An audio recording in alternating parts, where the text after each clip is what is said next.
Hello, my old friend. Tonight, we'll journey back 1,000 years to hear the story of Erik the Red, a man whose fiery temper pushed him to discover new lands and pushed his children beyond the known world. If you would like to support my work, liking and subscribing would help me immensely. Now, let's take in a few deep breaths and sink into the world of history's greatest explorers. In the ancient times of towering fjords and mystical sagas, when the world was vast and uncharted, a flame-haired boy was born in the rugged lands of Norway. His name was Erik, but he would come to be known as Erik the Red. Erik's father, Thorvald Asvaldsson, was a man of fierce temperament, and his son inherited both his fiery spirit and restless nature. Thorvald was known across the land for his skill with an axe, his unyielding will, and his defiance against any who dared cross him. As Erik grew, he spent his days exploring the wild beauty of Norway. He loved the sharp cliffs that rose from the fjords and the thick forests where seabirds called from above. At night, the hearth glowed in their modest farmhouse, where Thorvald would share tales of the gods. Erik? Thorvald began one evening, his voice deep and full of pride. Do you know what Odin would do when faced with a challenge? Erik, sitting close to the fire, looked up at his father with wide eyes. He would meet it head-on with wisdom and strength. Just as you must. Never shrink from what stands before you, no matter how fierce the storm. Thorvald's gaze was intense, and young Erik nodded, his heart swelling with pride. But what about Loki? He uses tricks, not strength. Thorvald chuckled, shaking his head. Loki is clever, yes, but trickery can only get you so far. A man must have honor, Erik. Erik's mother, who had been sitting quietly by the loom, smiled gently. And a good heart, she added, her voice soft. Honor means nothing if you don't have kindness, my son. Erik pondered their words, the warmth of the fire on his face, as the stories of gods and giants filled his imagination. But soon, the peace of these evenings was shattered. Thorvald's fiery nature led to conflict with a neighboring family, and one dispute escalated too far. The family had been declared outlaws by the local chief. They had little time to prepare. We leave tonight, Thorvald said one evening, his voice low but firm. Gather what you can carry. The laws will not be kind to us if we remain. Where will we go? Erik asked, fear creeping into his voice. West, Thorvald replied, his jaw clenched. The sea will guide us. The family moved swiftly, gathering what little they could carry under the cover of darkness. Erik, barely 10 years old, helped load the small vessel with tools, food, and a few keepsakes from their home. The sea loomed before them, vast and cold, with waves crashing against the rocky shore. As they set sail into the night, Erik stood at the prow, his red hair whipped by the salty wind. He glanced back at the receding coastline, feeling a mix of fear and excitement. Father, he called over the howling wind. How long until we reach Iceland? Thorvald, gripping the rudder, shouted back, "It could be weeks, Erik. The sea is unpredictable, but it will guide us as long as we respect it." His mother, sitting beside the bundles of supplies, reached out to him. "The sea may be wild, but we have each other." For days, they sailed into the unknown, the open sea stretching endlessly around them. The wind and waves battered their small ship, and Erik often found himself gripping the sides as the boat rocked violently. One night, after a particularly fierce storm, Erik's mother wrapped him in a cloak to keep him warm. "Are you scared, Mother?" Erik asked, his voice trembling. She smiled softly, though her eyes were tired. But fear is not something to run from, Erik. It's something to face. And together, we are strong. Thorvald, overhearing them, called out from his place at the rudder. "Remember what I told you about Odin, boy. Strength comes not just from muscle, but from the heart. We will survive this storm, just as we've survived all the others." Erik nodded, determined to be brave, even as the sea whispered threats and promises in his ears. The weeks at sea felt endless. But finally, one morning, the family saw the distant outline of land. "There it is," Thorvald said, a rare smile breaking across his face. As they approached the shore, the sight of snow-capped mountains and volcanic landscapes greeted them. Erik, standing beside his father at the prow, felt a surge of awe. "What will we do here, Father?" he asked. Thorvald's face grew serious again. "This land is harsh, but it is also full of opportunity for those strong enough to claim it." The boat landed on the shores of Iceland, and as the family disembarked, Thorvald placed a firm hand on Erik's shoulder. "Remember, son, this is our chance to carve a new life. But never forget where we come from." The family settled in the northwest of Iceland, near the rocky meadows of Hornstrandir. Thorvald and Erik worked tirelessly to build a new home, crafting a sturdy farmhouse with their own hands. The land was harsh, with jagged lava fields and glaciers looming in the distance. But they had to make it work. There was no plan C. Erik quickly grew stronger, learning to survive in this rugged land. Every day was a test of endurance, whether it was fishing in the icy seas or tending to the livestock they had brought with them.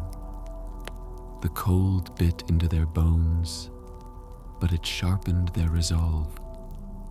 One evening, after a long day of work, Erik sat by the fire, watching his father sharpen an axe. His father's brow was furrowed in concentration, the only sound the scraping of metal against stone. "Father," Erik said after a while, "why did we have to leave Norway?" Thorvald paused, looking at his son with a mixture of pride and sadness.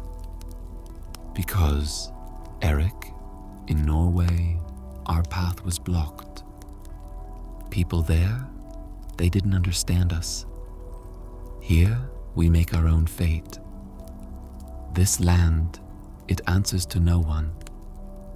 Do you ever miss it?" His father's eyes flickered to the fire. "But the past is the past. What matters is what we build here now. That's where our future lies." His mother joined them at the hearth, setting down a bowl of stew. "And we're together," she added softly. "That's what truly matters, Erik." The winters in Iceland were long and brutal, and as Erik grew older, he began to notice the tensions that simmered beneath the surface of their community. Disputes over land and resources were common, and Thorvald's fierce temper often put them at odds with the neighbors. One harsh winter, Erik overheard an argument between his father and a rival chieftain over missing livestock. The voices rose outside the farmhouse, and Erik could hear the strain in his father's voice. "You accuse me of stealing? I've taken nothing that isn't mine by right." The chieftain, a grizzled man with a long beard, narrowed his eyes. "Your cattle are too many, Thorvald. People are starving, and you hoard what you have." Thorvald stepped forward, his grip tightening on the handle of his axe. "You'll have to take it by force then." Erik, watching from the doorway, felt his heart race. His mother came up behind him, resting a hand on his shoulder. "These are matters for men." The argument subsided, but tension hung in the air. Days later, Thorvald left for another meeting with the chieftain. As the hours dragged on, Erik's mother grew more anxious. "He should have been back by now," she murmured, pacing the room. Erik could feel the weight of her worry. "I'll go find him," Erik said, grabbing his cloak before she could protest. He ventured out into the snow-covered night, his breath visible in the cold air. The wind howled around him, but he pushed on, his heart pounding in his chest. After what felt like hours, he found his father near a frozen stream, slumped against a rock, his body bloodied. Erik cried, rushing to his side. Thorvald's eyes opened slowly, his face pale. "Erik," he whispered, his voice weak. Erik knelt beside him, his hands trembling. "They got the better of me. A mistake I won't make again." He grimaced in pain. "Remember, son, carry our name with honor, but beware the flames that burn within us. They can destroy everything." Thorvald's hand gripped Erik's arm, his strength fading. "You'll do great things, Erik, but don't let your anger rule you as it did me." With those words, Thorvald took his last breath, and Erik was left kneeling in the snow, grief washing over him like the bitter wind. Thorvald's death changed Erik. Grief hardened into determination, and over his father's grave, he swore an oath to carve out his own path and to uphold his family's honor. He would not be known as the son of Thorvald the Exile, but as Erik the Red, a man whose name would be remembered for generations. Years passed, and Erik's strength grew along with his reputation. He had inherited his father's fiery temper and fierce spirit, but he was also learning to temper his anger with strategy, just like Odin did in the stories he was told as a child. His prowess with weapons earned him respect among the local youths, and soon he began to gather a small following. One day, as he and his men sparred in the fields near their settlement, an older warrior approached, leaning on his staff. "Erik," the man called, his voice rough but respectful.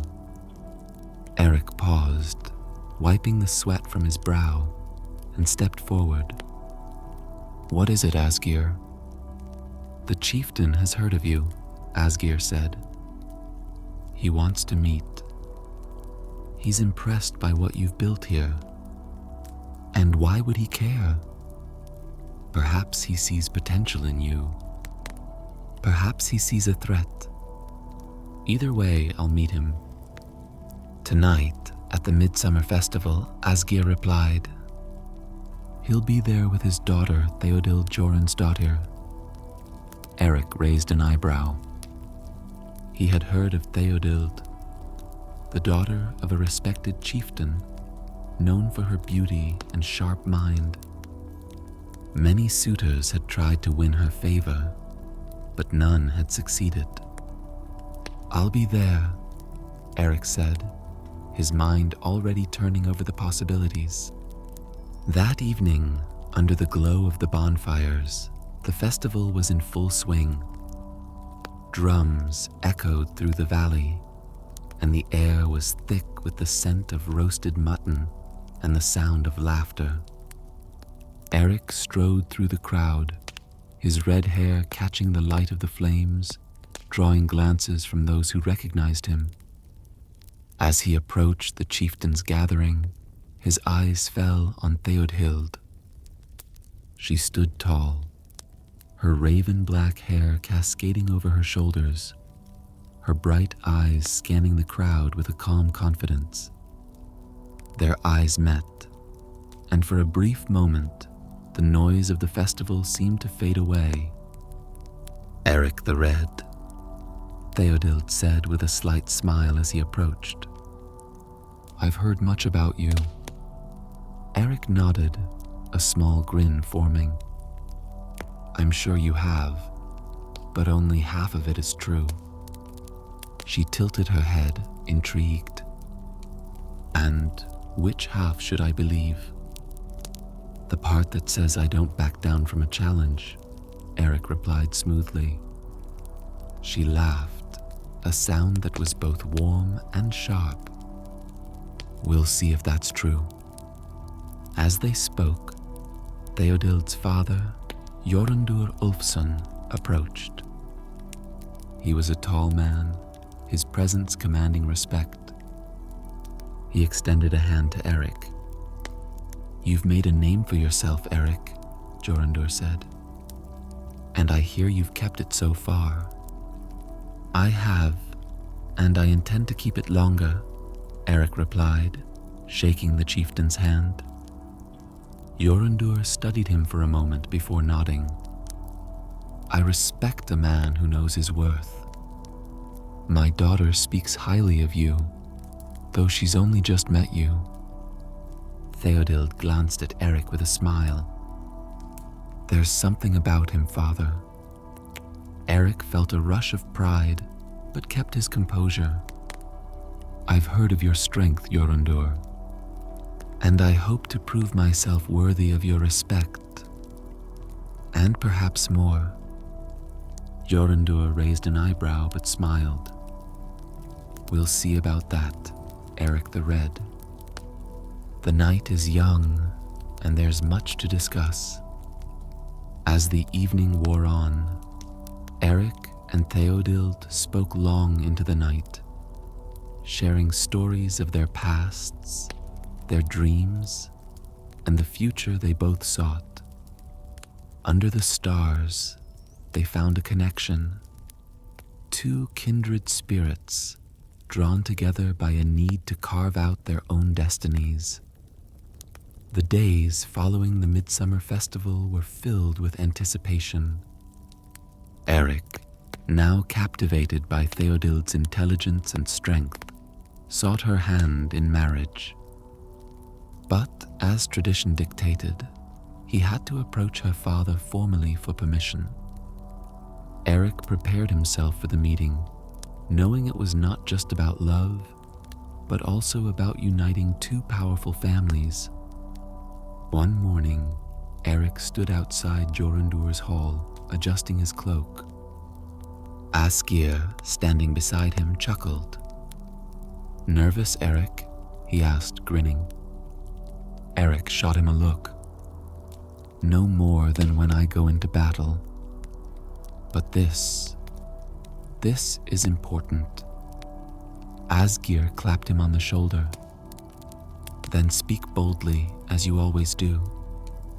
Inside, Jorundur sat at the head of a long table, Theodild beside him, her hands calmly resting on the wooden surface. Erik stepped forward, standing tall and meeting the chieftain's gaze. "Jorundur," Erik began, his voice steady, "I've come to ask for your daughter's hand in marriage. I believe that together we can build something strong, something worthy of the names we carry." Jorundur leaned back in his chair, studying Erik intently. "Erik the Red," he said slowly, "I've heard much about you, both good and bad. You are a man of strength, but strength alone is not enough to earn my daughter's hand. Tell me, what will you offer her?" Erik glanced at Theodild, then back to her father. "I offer her honor, respect, and a future that she can help shape. I offer her a life where she will stand beside me as an equal, not behind me." Jorundur raised an eyebrow, impressed by Erik's words. "Bold, but words are easy. How can I trust that you will make good on this promise?" Before Erik could respond, Theodild spoke, her voice calm but firm. "Father, Erik has already proven himself to me. I see in him a man who can match my strength, not just in battle, but in spirit."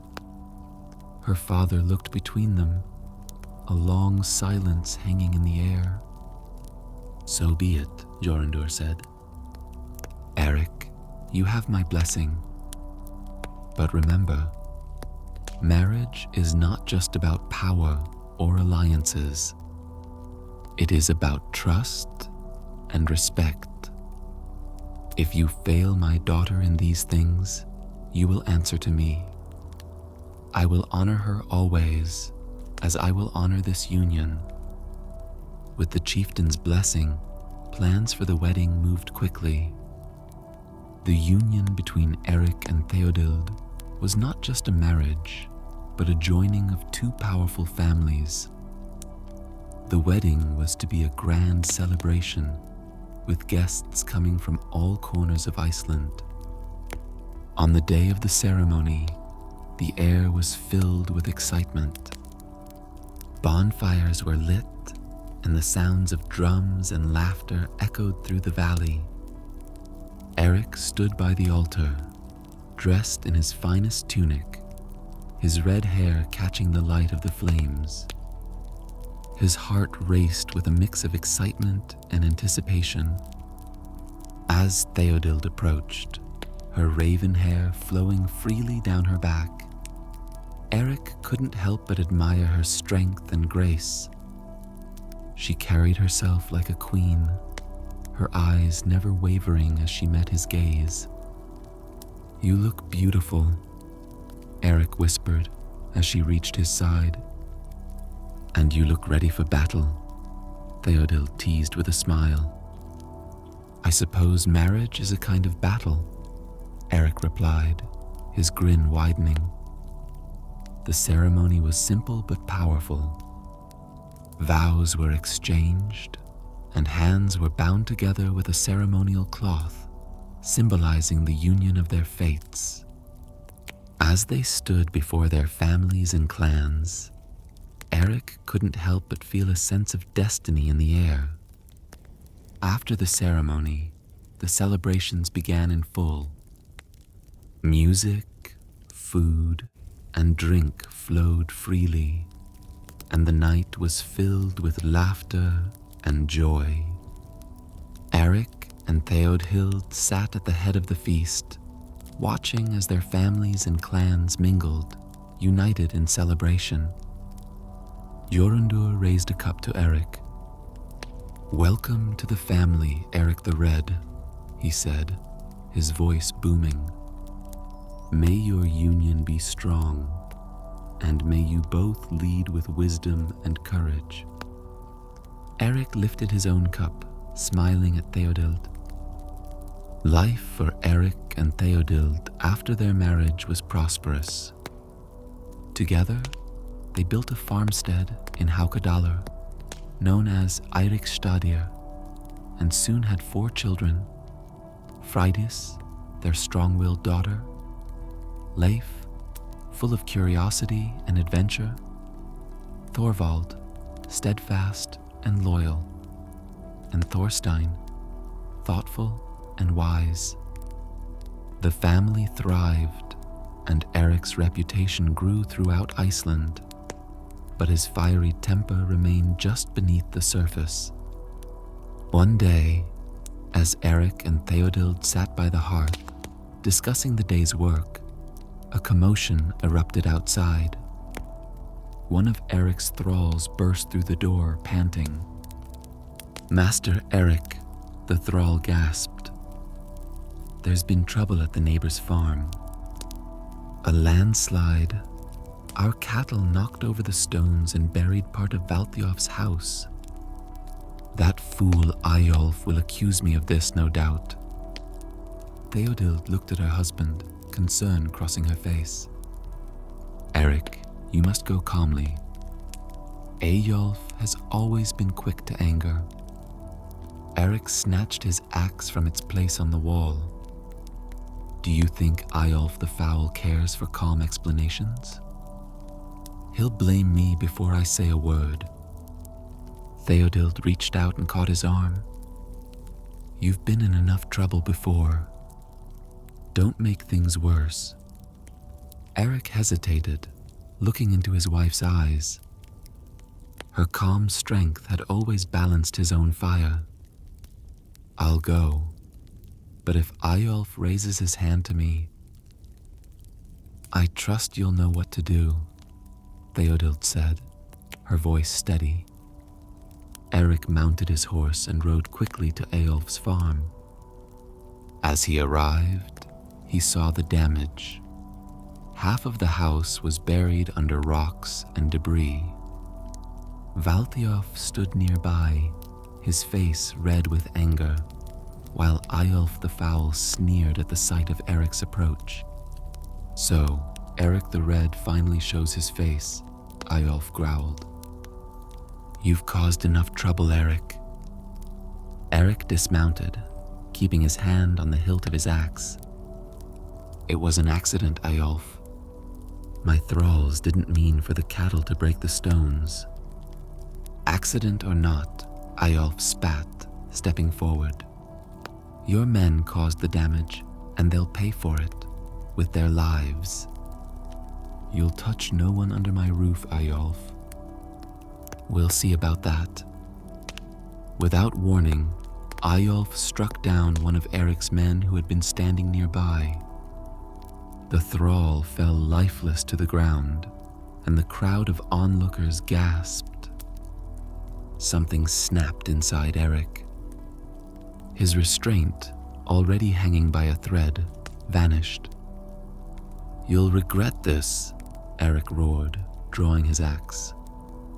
In a flash, he struck Eyjolf down, and in the chaos, another man, Hrafn the Dueler, rushed to Eyjolf's defense. Erik, blinded by rage, fought him too, cutting him down in the snow. The air was thick with silence as Erik stood over the bodies, his chest heaving. Valthiof glared at him, fury and fear warring in his eyes. "You've made enemies of powerful men today, Erik," he muttered.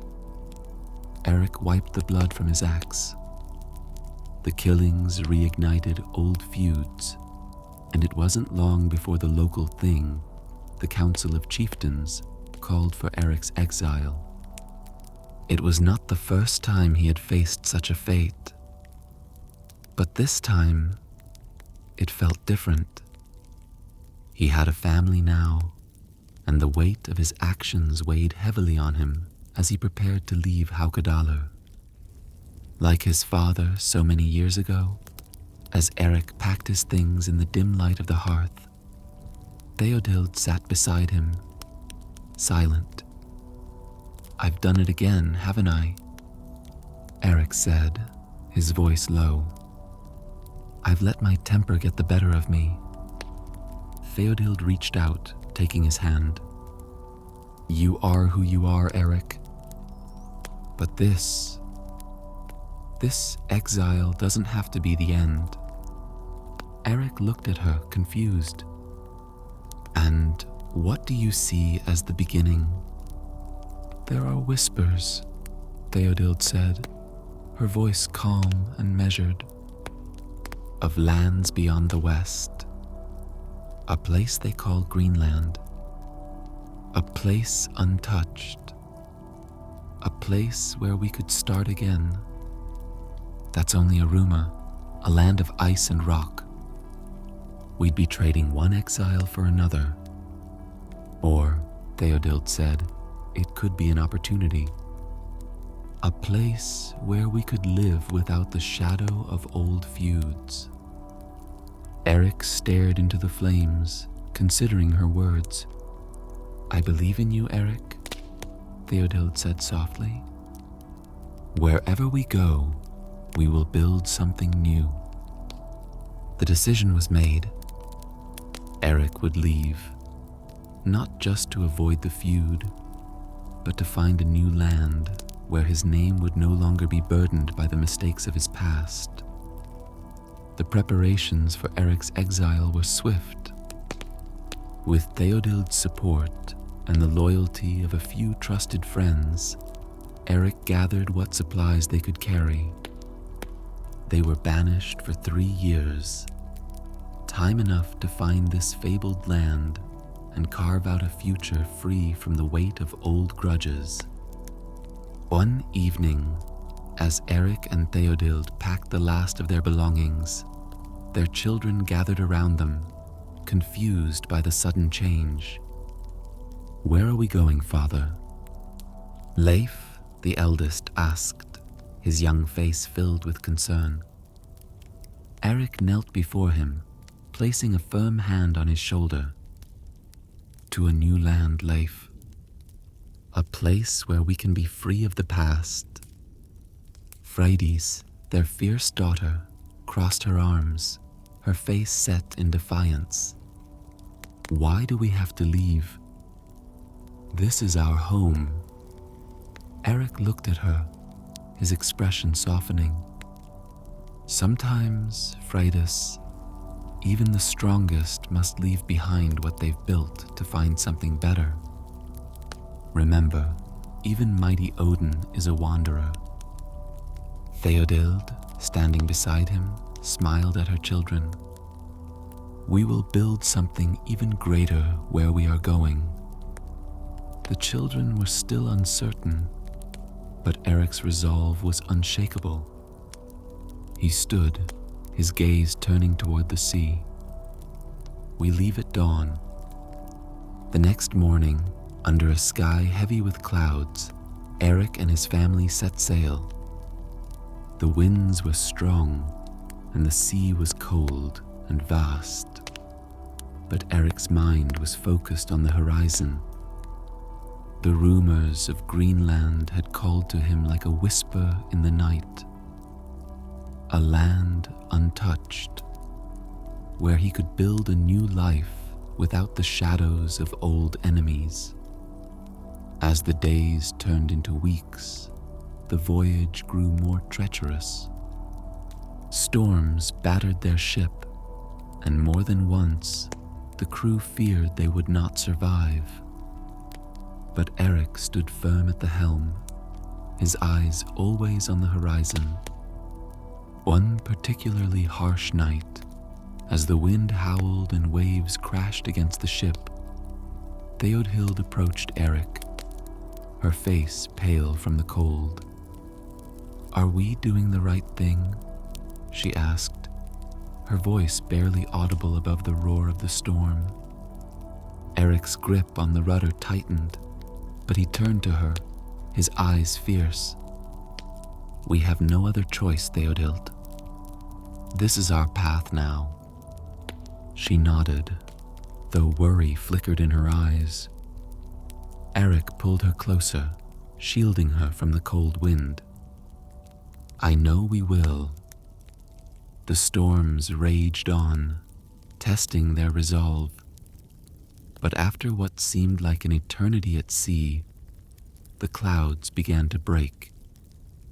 One clear morning, Erik's sharp eyes caught sight of land, tall glaciers meeting rolling green hills. "There!" he shouted, pointing ahead. The crew gathered at the prow, their eyes widening as they saw the coastline stretching before them. The air was crisp, the scent of untouched forests filling their lungs. It was a land unlike any they had seen before, raw and wild, but full of promise. Theodild stood beside Erik, her breath caught in her throat. Erik smiled, his heart swelling with hope. Over the next few months, Erik and his companions explored the coastline, marveling at the rich resources the land offered. Rivers teemed with fish, hare and muskox roamed the hills, and the soil was just fertile enough to sustain crops. Erik quickly chose a site along the southwestern coast, where he founded the eastern settlement. "This land is ours now," Erik declared to his family one evening as they sat around a fire, the stars bright above them. "We'll build something great here." Leif, now more confident after the long journey, looked at his father. "What will we call this place?" "The name Greenland is already perfect. People will come if they believe it's a place of life and opportunity." "Even though it's so cold?" "Yes, but the name will draw them. And when they come, they'll find that we've already claimed the best of it." Theodild smiled, leaning into Erik. "You always have a way with words." Together, they began to build. The settlers worked tirelessly to establish homes and farms, and as word of their success reached Iceland, more and more people followed Erik to Greenland. Soon the settlement thrived, and Erik's name became known far beyond its shores. But even in this new land, shadows of the past lingered. Word of Erik the Red's success in Greenland spread far and wide, reaching not only Iceland but distant lands. Among those who heard the stories was Thorbjorn, a man of honor and once great wealth, now fallen on hard times. He had a daughter, Gudrid, known for her beauty, intelligence, and strength of spirit. When their fortunes began to wane, Thorbjorn decided to leave Iceland and seek a new life in Greenland, inspired by the tales of prosperity Erik had brought to this wild, untamed land. One evening, as Thorbjorn sat with his daughter in their small farmhouse, the decision weighed heavily on him. "Gudrid," he began, his voice low, "I cannot see you wed to a man unworthy of you. Our future is no longer here. We will sail to Greenland, to Erik the Red's settlement, and start anew." Gudrid looked up from the hearth, her gaze steady. "I will go wherever you go, father. But are you certain this is the right choice?" Thorbjorn nodded, though the weight of the decision was clear in his eyes. "It is our only choice. Greenland offers us a new beginning. I will not see you tied to a life of hardship when there is still a chance for us. Then I will prepare. We will leave as soon as we can." Although not the first to make the trip, the journey from Iceland to Greenland was still perilous. Thorbjorn and Gudrid, along with a small group of trusted companions, faced fierce storms, dwindling supplies, and the loss of several passengers to disease. Among those who perished were close friends of the family, Orm and Haldis. Their deaths cast a shadow over the voyage, but Gudrid remained a pillar of strength for those around her. One night, as the ship drifted under a canopy of stars, Gudrid stood on deck, her eyes scanning the horizon. The air was cool, and the sea was calm for the first time in weeks. She began to sing softly, a hymn passed down from her foster mother, its melody soothing the hearts of those on board. Her father approached, wrapping his cloak tighter around himself. "Your voice brings comfort, Gudrid, even in the darkest of times." She turned to him with a gentle smile. "It is all we can do, Father. Bring light where there is darkness." Thorbjorn nodded, his expression somber. "We will need that light when we reach Greenland. The journey has been hard, but Erik's settlement promises much. I only hope the land is as kind as the stories claim." "We will make it through, Father," Gudrid said softly, her hand resting on his arm. After months at sea, the ship finally sighted the icy peaks of Greenland. Relief washed over the weary travelers as they saw the green hills and jagged fjords that marked Erik's land. As they neared the shore, Erik himself stood waiting at the dock, his red hair unmistakable, flanked by his family.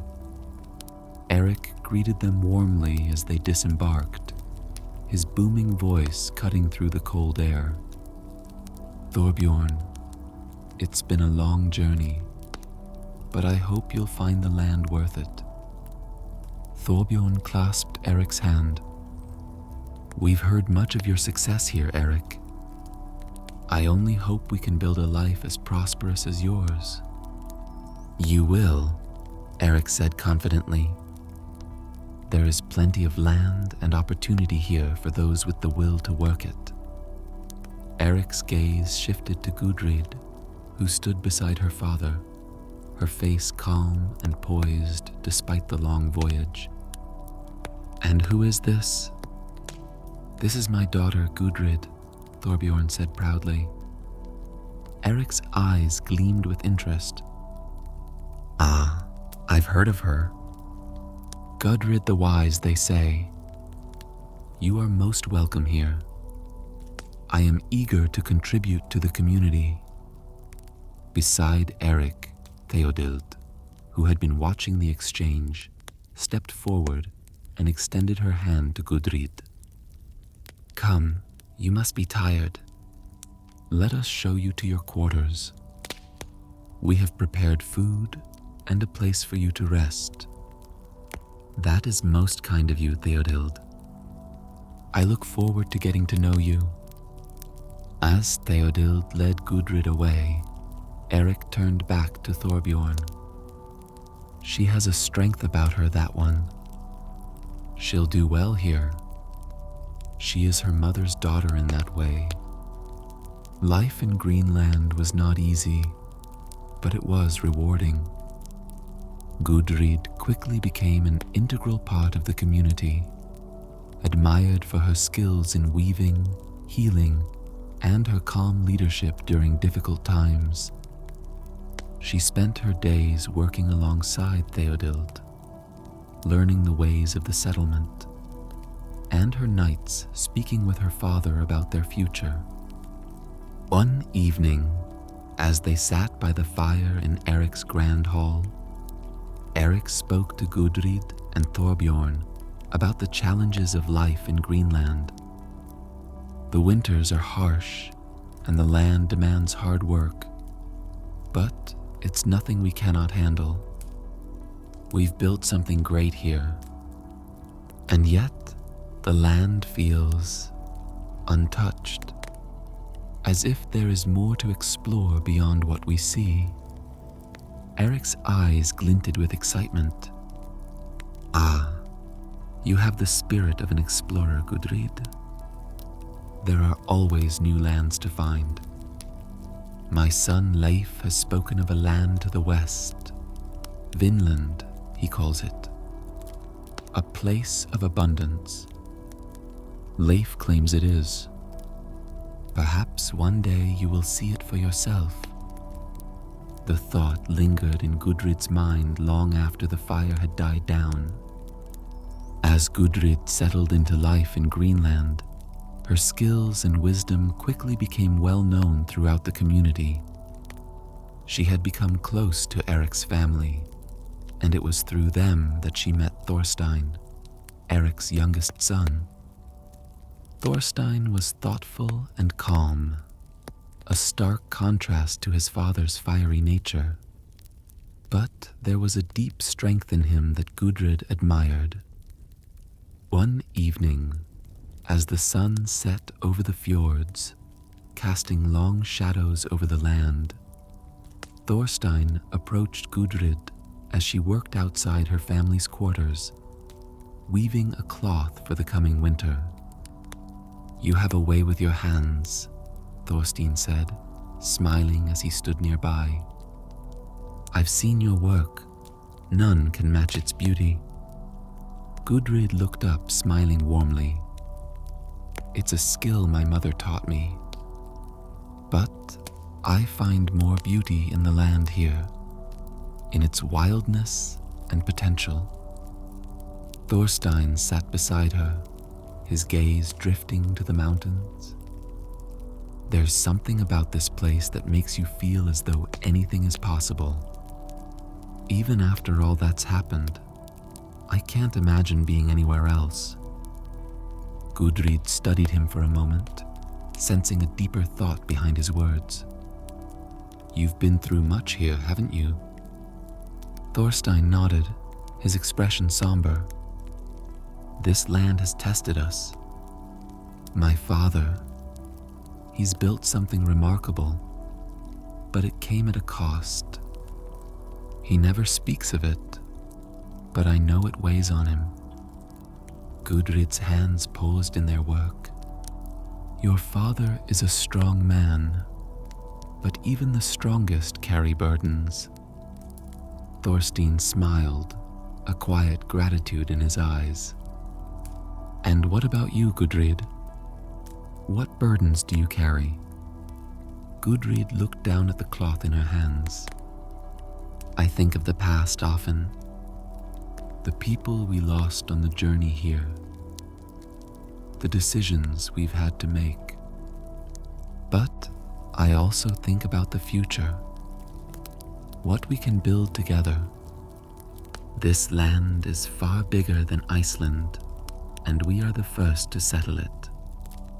I believe there's hope in that." Thorstein leaned in slightly, his voice soft. "You're different from anyone I've ever known, Gudrid. You see things clearly, not just as they are, but as they could be. It's a rare gift." Gudrid's heart quickened at his words, but she remained composed. "I only see the truth, Thorstein, and I believe that, together, we can make something of this place. Something that will last."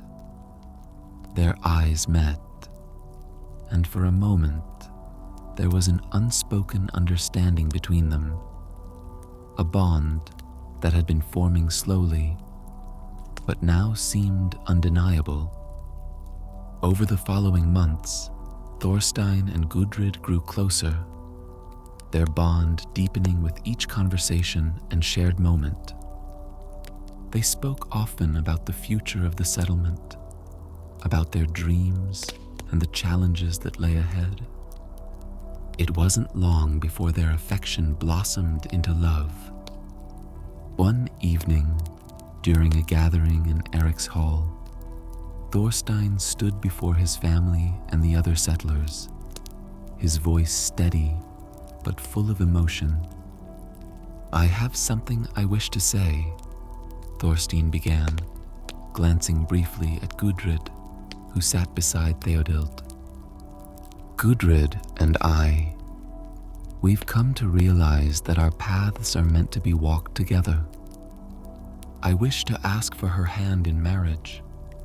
A murmur went through the crowd, but Erik stood, his eyes gleaming with pride. "You've chosen well, my son. Gudrid is a woman of great wisdom and strength. You have my blessing."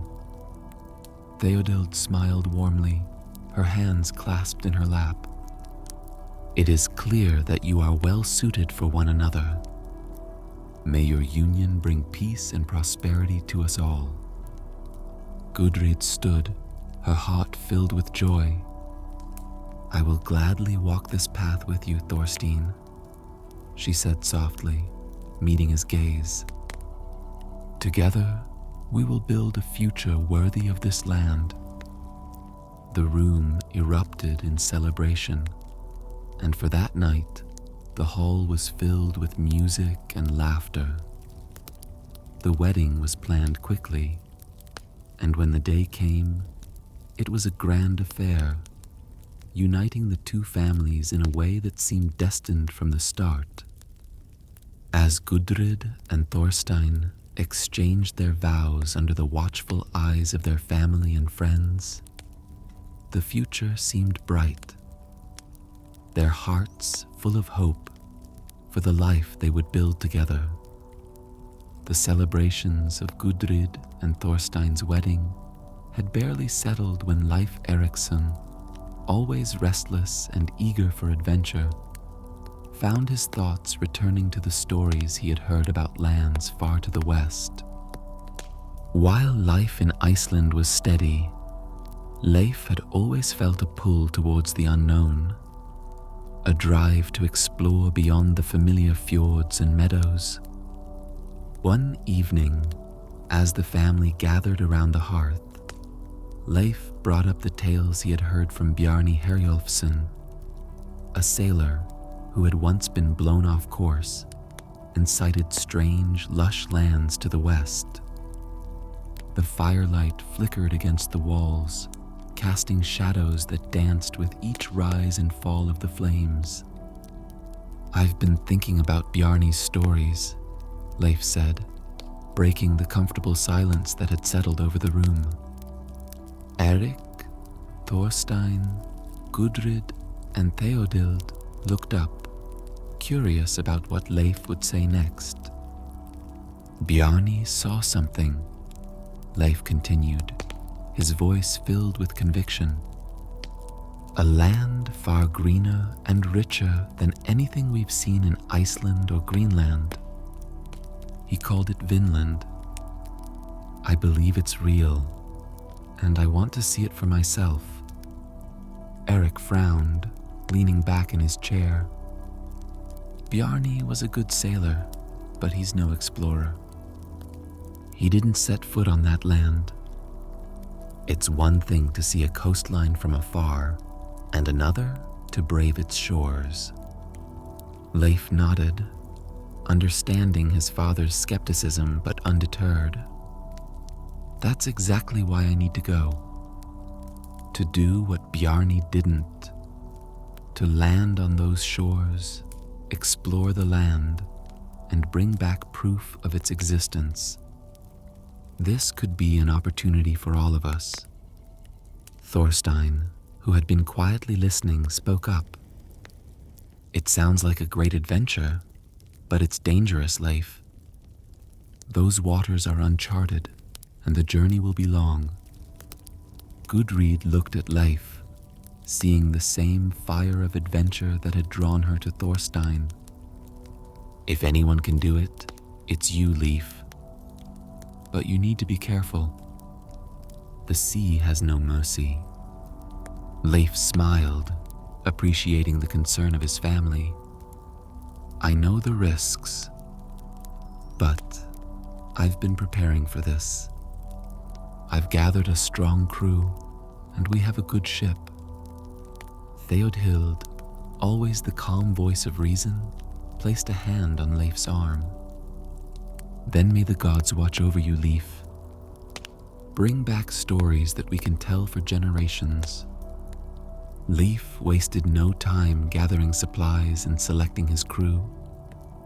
He chose men he trusted, seasoned sailors and explorers who shared his thirst for discovery. The ship was sturdy, built to withstand the unpredictable North Atlantic, and stocked with enough provisions to sustain them through the journey. The day of departure arrived under a sky of shifting clouds, the air thick with the salty tang of the sea. The entire settlement gathered at the docks to bid Leif farewell. Thorstein, Gudrid, and the rest of the family stood close, offering last words of encouragement. Erik approached his son, his expression a mix of pride and concern. You've always been bold, Leif, and I respect that. But remember, boldness without caution can lead to ruin. Don't let your eagerness blind you. Leif nodded, gripping his father's arm. I won't forget, Father. I'll be back, and when I am, we'll have stories to tell. As Leif boarded his ship, Gudrid stepped forward, handing him a small carved pendant. For luck, she said, and to remind you of home. Leif smiled, accepting the token. I'll carry it with me. With a final wave, Leif and his crew set sail, the ship cutting through the waves as they headed west toward the unknown. The crowd watched until the ship became a distant speck on the horizon, carried by strong winds and the promise of discovery. The voyage was challenging from the start. Leif and his crew faced fierce winds and turbulent seas, but they navigated with skill, guided by the stars and Leif's unshakable belief that they were destined for something greater. Days turned into weeks, and just as the crew's spirits began to wane, they sighted land. The coastline that appeared before them was unlike any they had seen. Rolling hills of green, dense forests, and rich, fertile ground stretched as far as the eye could see. Rivers teeming with fish flowed through the landscape, and wild grapes grew in abundance.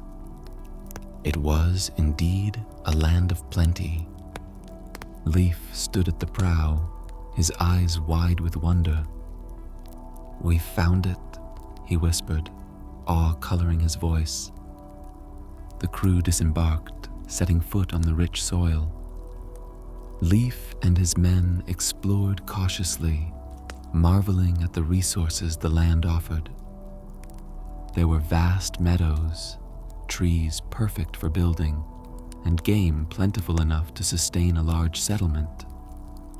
One evening, as they camped by the shore, Leif gathered his men around the fire. This land is everything Bjarni described and more. It's a place where we could build, where our people could thrive. One of his crew, Tyrkir, a seasoned sailor and loyal companion, nodded in agreement. I've never seen land like this. It's a gift from the gods. Leif looked out over the horizon, feeling a sense of purpose he had never known. We'll explore more, take what we can carry, and then return to Greenland. This is just the beginning. After weeks of exploration, Leif decided it was time to return home. The ship was loaded with timber, wild grapes, and other treasures of the new land. The journey back was smoother, as if the sea itself recognized the significance of their discovery and carried them swiftly toward home. When Leif and his crew finally returned to Iceland, the entire settlement gathered to greet them. Leif, sunburned and weary but triumphant, stepped onto the docks with his cargo of riches and stories. Thorstein, Gudrid, Erik, and the rest of the family rushed forward, eager to hear of his adventures. "Leif, you made it," Thorstein exclaimed, clapping his brother on the back. "What did you find?"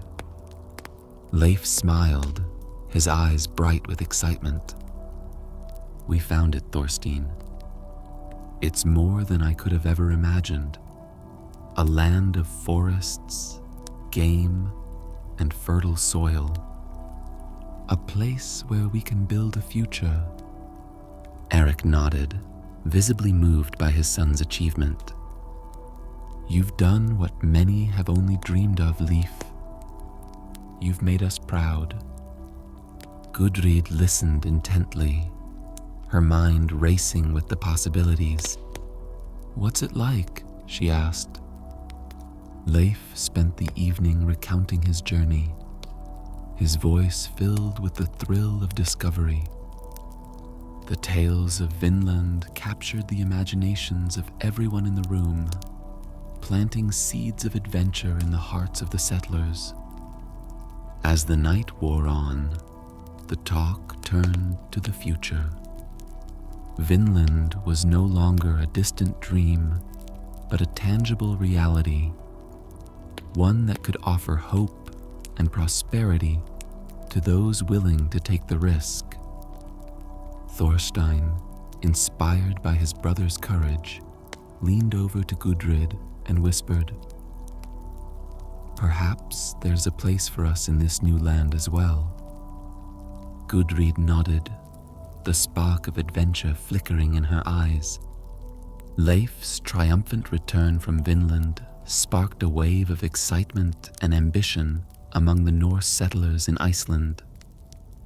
The tales of fertile lands, bountiful resources, and endless opportunities ignited the imaginations of those who had grown weary of the harsh and unforgiving landscapes of Iceland and Greenland. Among those most captivated by Leif's stories was his brother, Thorvald Erikson, who saw in Vinland not just a land of promise, but a chance to carve his own legacy. One evening, as the family gathered in Erik's longhouse, Thorvald voiced the thoughts that had been simmering in his mind since Leif's return.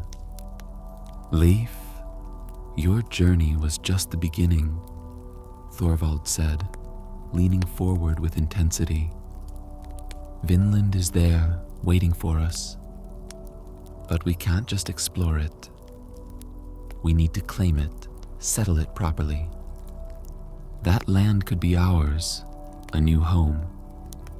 Leif nodded thoughtfully, understanding his brother's ambition. "Vinland has everything we've ever needed and more, but it's not without its dangers. We saw signs of other people, natives. They watched us from a distance. We were fortunate not to have any direct conflict, but I felt their presence." Thorvald shrugged, dismissing the caution. "If they're there, we'll deal with them. We've handled far worse.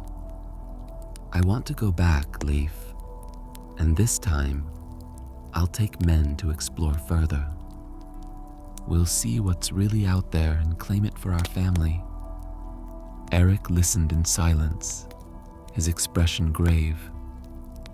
"Thorvald, remember that Vinland may be a land of opportunity, but it's also unknown. You'll be far from home, without the protections we have here." Theodild added, "Be wise, Thorvald. This isn't just about glory. It's about building something that will last.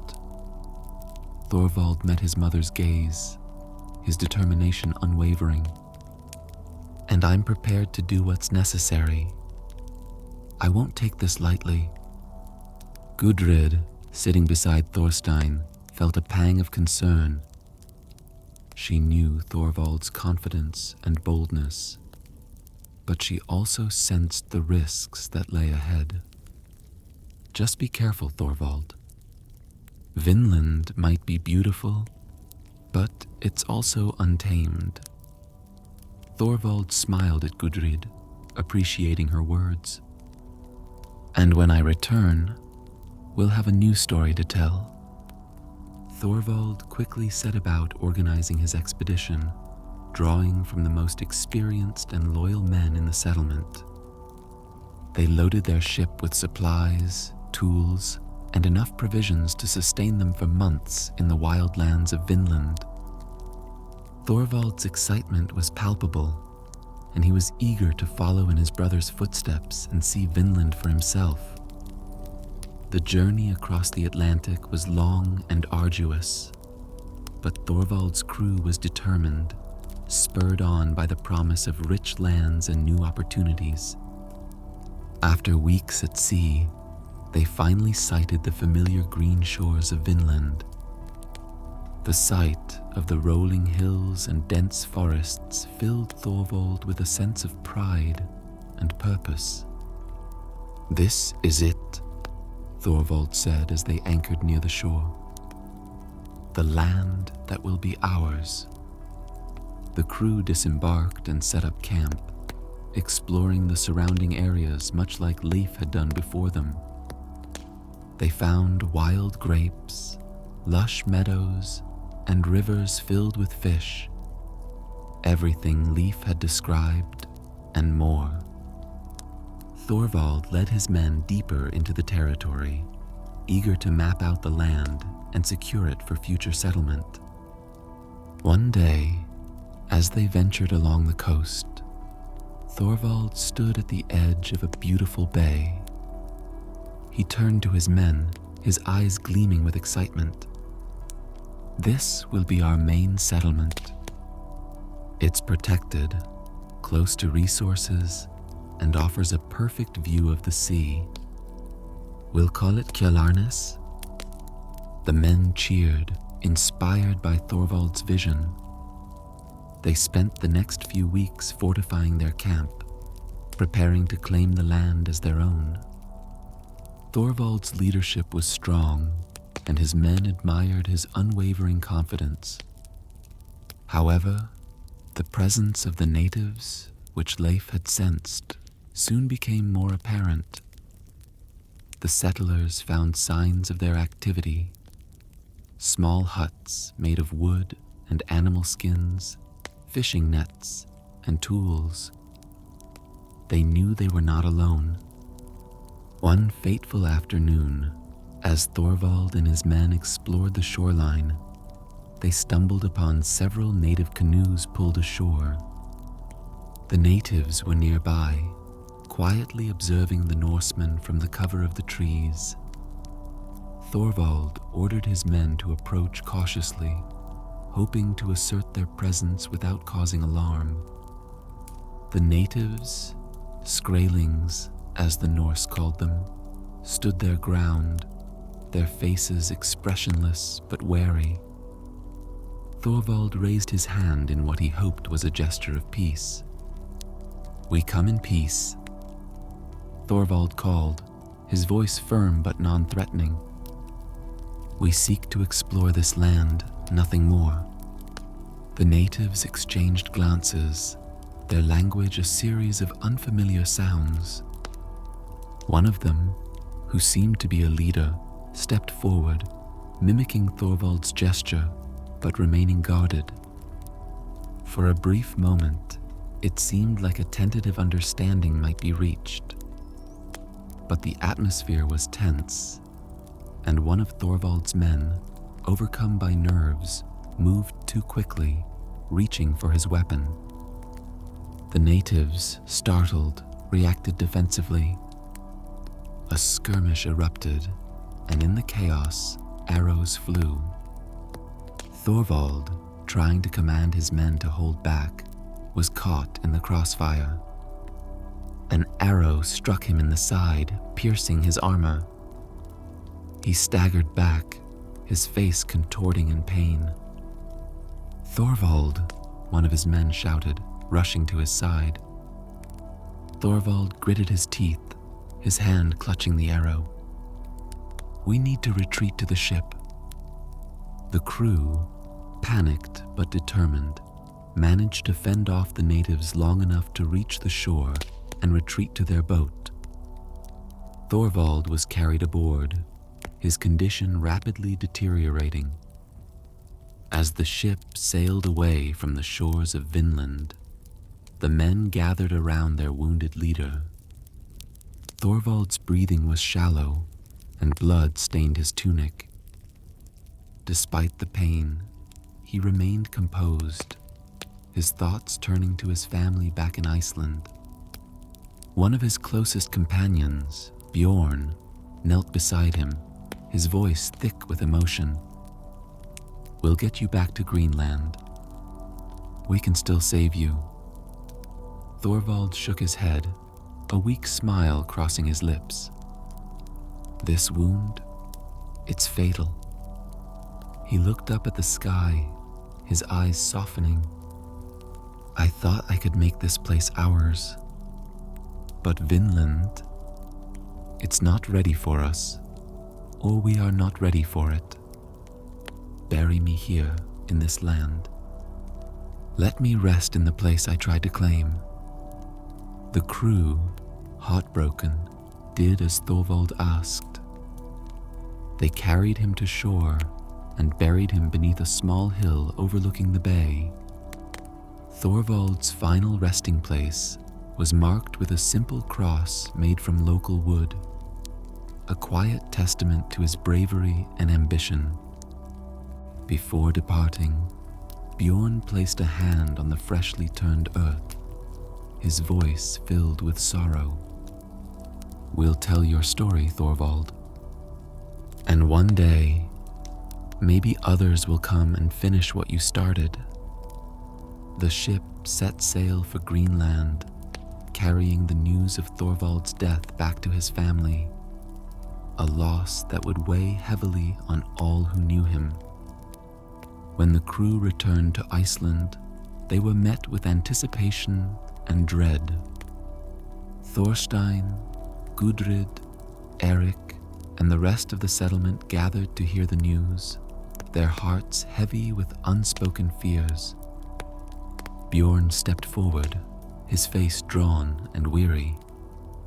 He fought bravely, but he was struck down by the natives. We buried him in Vinland as he wished. Erik's face darkened, his grief visible even beneath his hardened expression. He was always so determined. Theodild placed a comforting hand on Erik's shoulder. "He went with honor, Erik, and he will be remembered for his courage." The news of Thorvald's death in Vinland cast a long shadow over the Erikson family. The once joyous atmosphere in Erik's home was replaced by the heavy weight of grief and the desire for closure. Thorstein Erikson, driven by a deep sense of duty and love for his brother, could not bear the thought of Thorvald's body lying far away in an unfamiliar land. One evening, as the winds howled outside and the hearth's fire burned low, Thorstein sat with Gudrid, Erik, and Theodild. The weight of his decision was clear in his eyes. "I cannot leave Thorvald out there," Thorstein said, his voice filled with determination. "He deserves to be buried among his own people, not in some distant land." Erik nodded slowly, his face marked by the sorrow of a father who had lost a son. "You are brave, Thorstein. But you must understand that this journey is not without risk. Vinland is far, and the seas are unforgiving. Thorstein met his father's gaze. I know the dangers, but I owe it to him. I won't rest until I've done this. Gudrid, who had stood by Thorstein's side through every trial, placed a comforting hand on his arm. I will go with you, Thorstein. You don't have to face this alone. Theodild looked at Gudrid with concern, but also pride. You are both strong, and I know you'll do what is right. Just promise me you will be careful. Thorstein squeezed Gudrid's hand, grateful for her unwavering support. We'll do this together. Preparations for the journey were swift. Thorstein gathered a small crew of trusted men, many of whom had sailed with Leif and Thorvald before. The ship was stocked with provisions, weapons, and the necessary tools to navigate the treacherous North Atlantic. As they prepared to set sail, the entire settlement gathered at the docks, watching as the ship was readied for its voyage. Erik stood with Theodild, their expressions a mix of pride and anxiety. Thorstein, Erik called out, his voice carrying over the sounds of the bustling harbor. Remember, you are doing this for your brother, but you must also think of your own safety. If the seas turn against you, return. Do not force this. Thorstein nodded, understanding the gravity of his father's words. I will be cautious, father, but I have to try. Gudrid hugged Theodild tightly. We'll come back safe, I promise. With a final wave, Thorstein and Gudrid boarded the ship. The crew raised the sails, and the vessel began to move away from the shore, cutting through the cold waters as it headed west toward Vinland.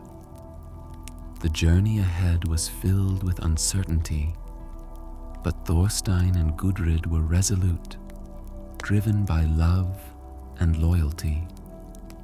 The initial days of the voyage were smooth, with favorable winds pushing the ship forward. Thorstein and Gudrid often stood together at the prow, watching the horizon and discussing their plans. They spoke of Thorvald, sharing memories of his boldness and determination, and of what they hoped to accomplish by bringing him home. Do you think he knew the risks? Gudrid asked one evening, her voice soft as she gazed out over the endless expanse of water. Thorstein nodded, his expression thoughtful.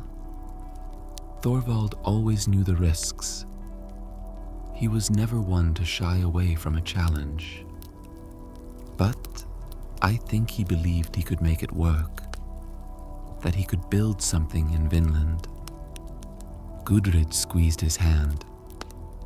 You're doing the right thing, Thorstein. He would be proud of you. Thorstein smiled, though the worry never fully left his eyes.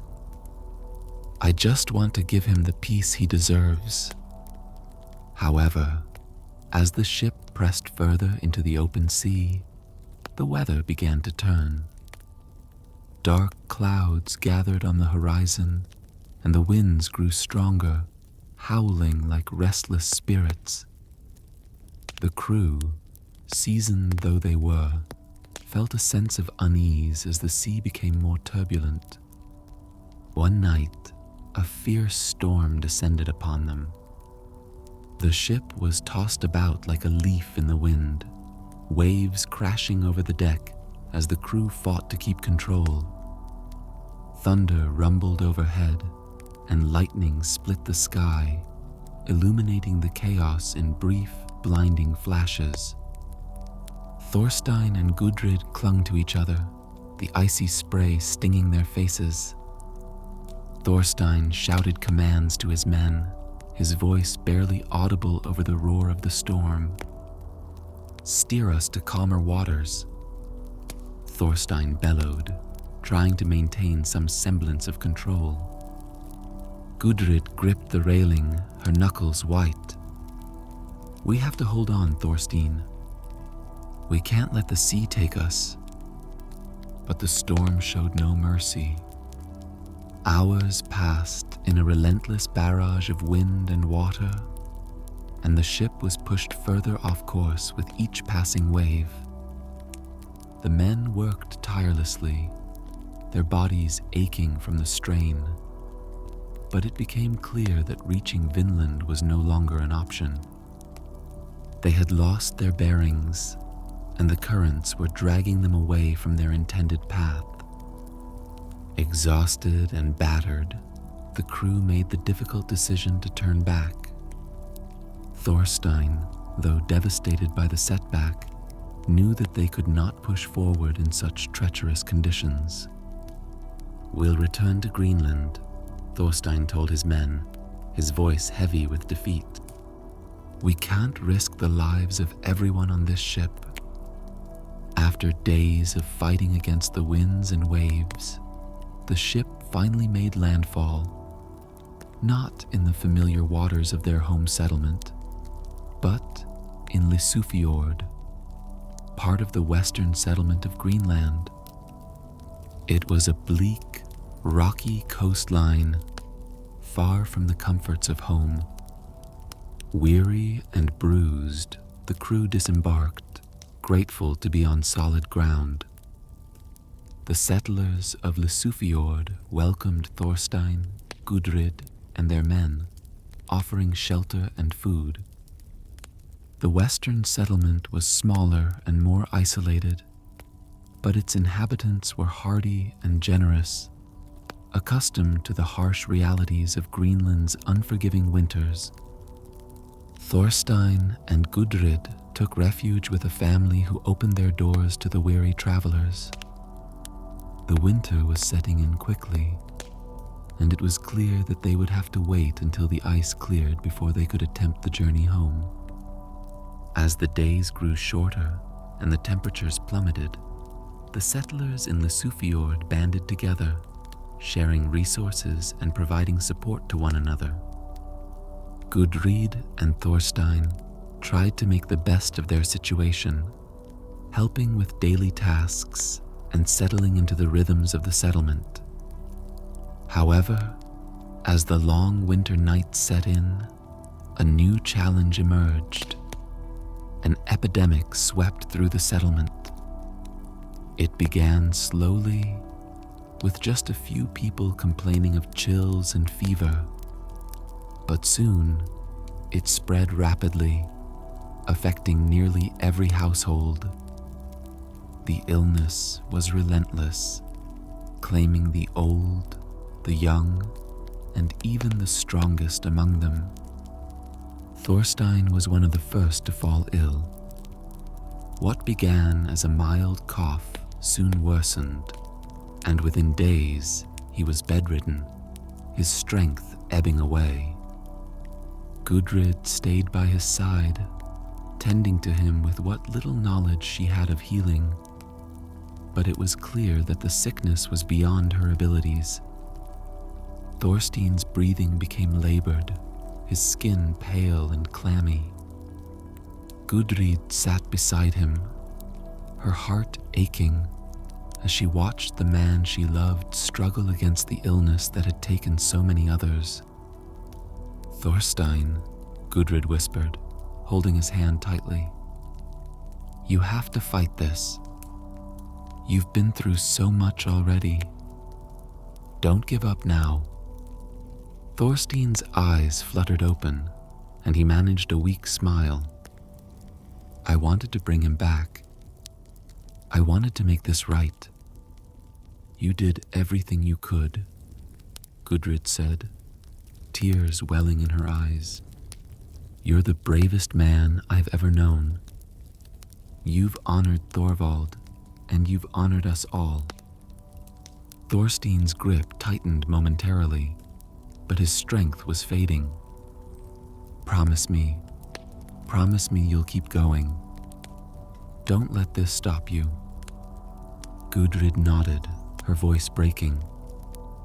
Thorstein's breathing grew shallow, and with one final soft exhale, he passed away. Gudrid sat by his side, her heart shattered but bound by the promise she had made. She had lost not just her husband, but a part of herself, and she knew that the road ahead would be long and difficult. After Thorstein's death, Gudrid remained in Lysufjord, helping the community as best she could.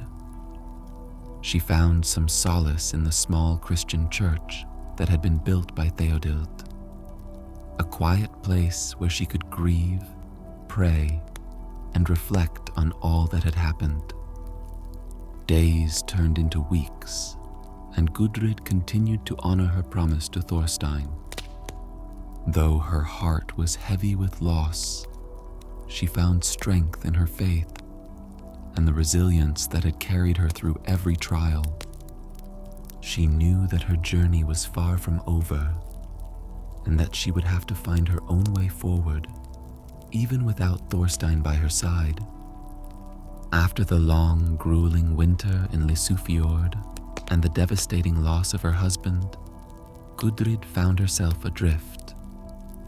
The epidemic that had swept through the settlement left a trail of sorrow, and with Thorstein's death, Gudrid's sense of purpose seemed to waver. Yet, she held tightly to the promise she had made to him, to keep going, to find her way, no matter the pain that lay in her heart. When the ice finally began to thaw and the days grew longer, Gudrid decided it was time to return to Brattahlid, the main settlement in Greenland. She needed to reconnect with familiar faces, to find her footing once more among those who knew her and Thorstein. And so, she made the journey back, the ship cutting through the still cold waters, bringing her home. As Gudrid arrived in Brattahlid, she was greeted by Theodild and Erik, their faces lined with worry and relief. They had heard of the epidemic and had feared the worst. Seeing Gudrid disembark, weary but alive, brought them a measure of comfort. Theodild embraced Gudrid tightly, tears in her eyes.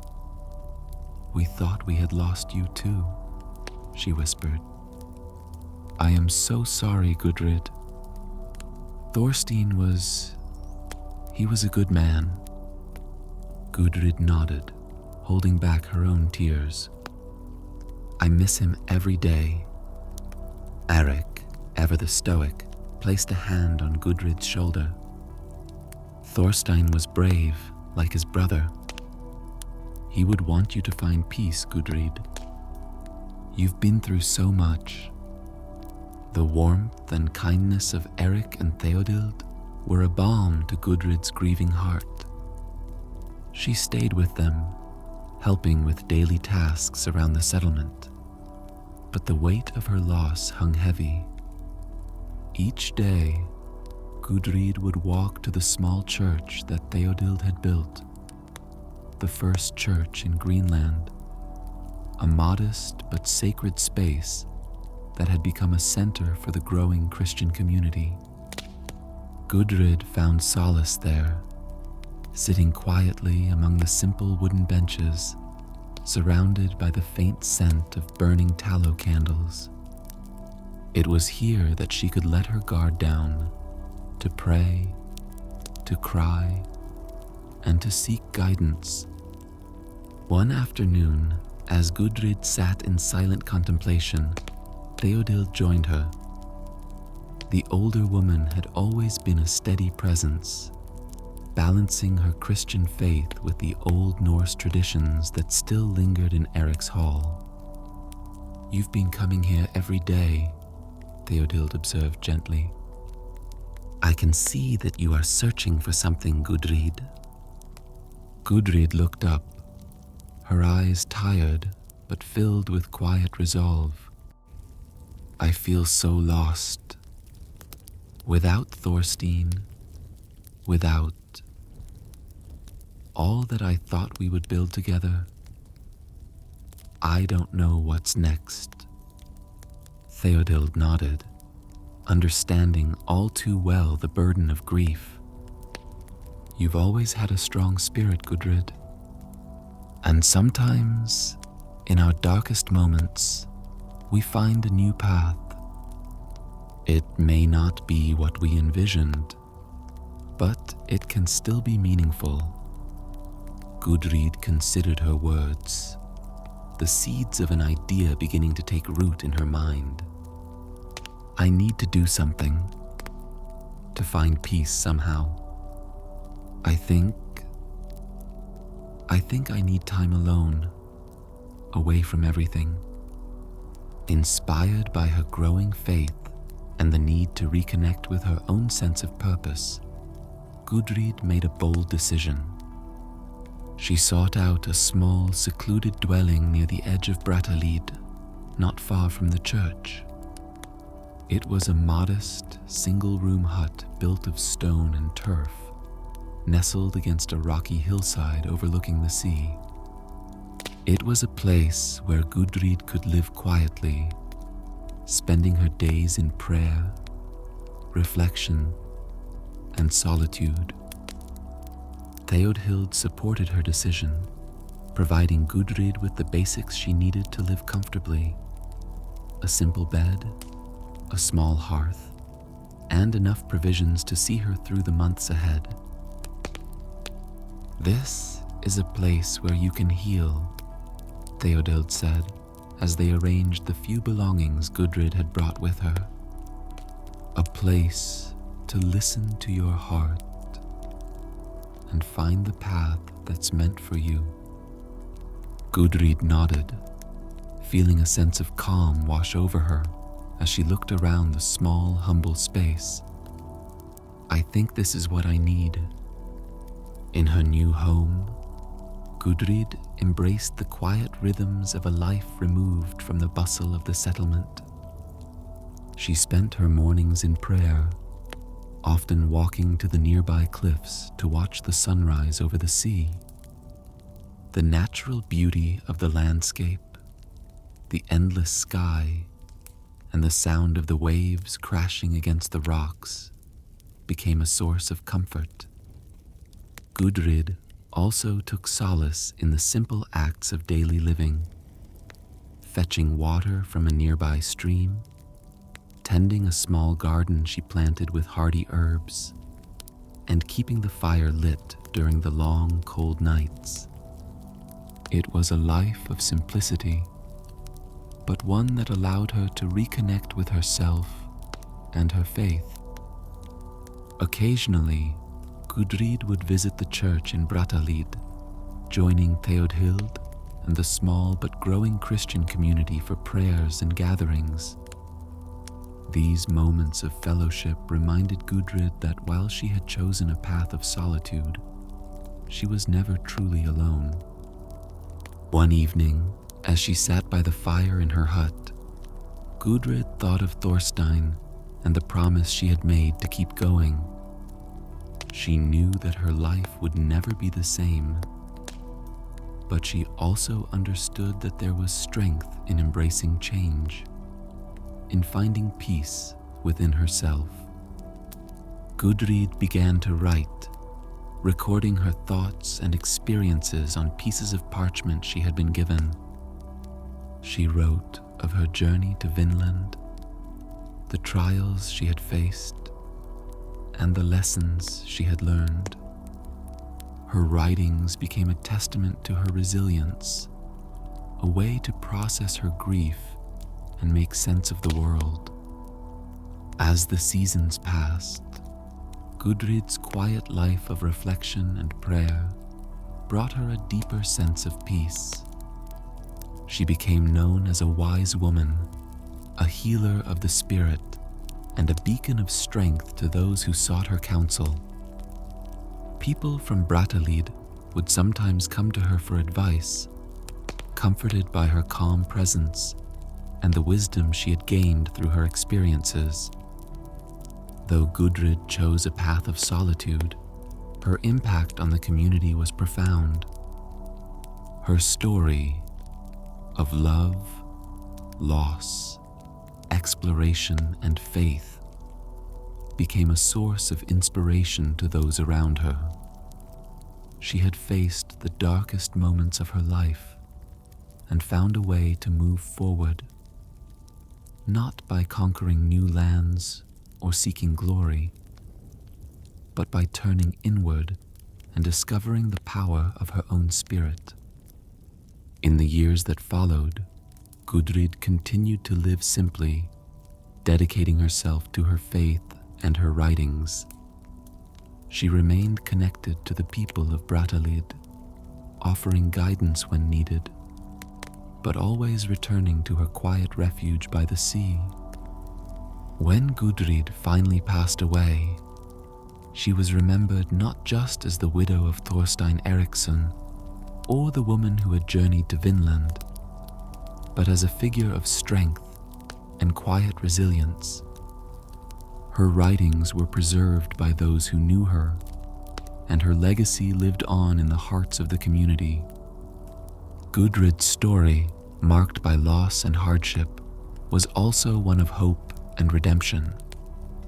She had found her peace, not in distant lands or grand adventures, but in the simple, unwavering faith that carried her through every storm. As the sun set on the day of her passing, the people of Brattahlid gathered at the church to honor her memory. Theodild spoke softly, her voice filled with reverence. Gudrid was a light in the darkness, Theodild said. She taught us that even in our greatest sorrow, there is always a way forward. May we carry her spirit with us always. And so, Gudrid's legacy endured. A reminder that sometimes the greatest journey of all is the one that leads us back to ourselves. That is the end of our story. For those of you who are still awake, I hope you have enjoyed my story, and I wish you a blessed night. For those of you who have fallen asleep, I will continue to play gentle music to prevent an auto-played video from waking you up.